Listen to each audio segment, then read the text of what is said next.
Hello, today we're looking at section 8.4 in your Geometry Part 2 textbook. This is found on page 517. It's problem 1.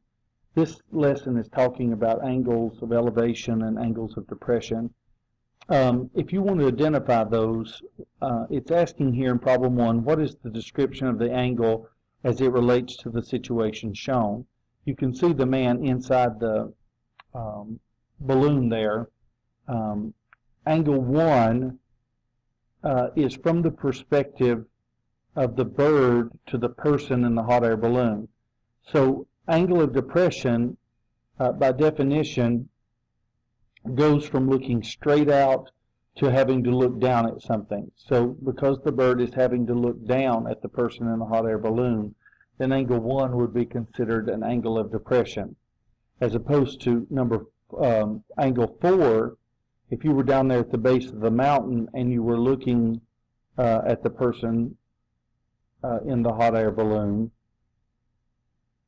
from the base of the mountain up to the person, then that would be considered an angle of elevation, because instead of looking straight, you're looking upward to have to see the person in the balloon. And again, that's all based on the perspective of where you are. So let's look at number 1 in the Got It section. Use the diagram in the problem as well. What is the description of the angle as it relates to the situation shown? Angle 2, the man this time is not looking straight, but he's looking up at the bird. So since he is, angle 2 would be considered an angle of elevation.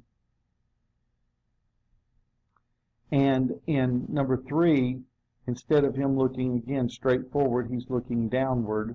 So 3 would be an angle of depression.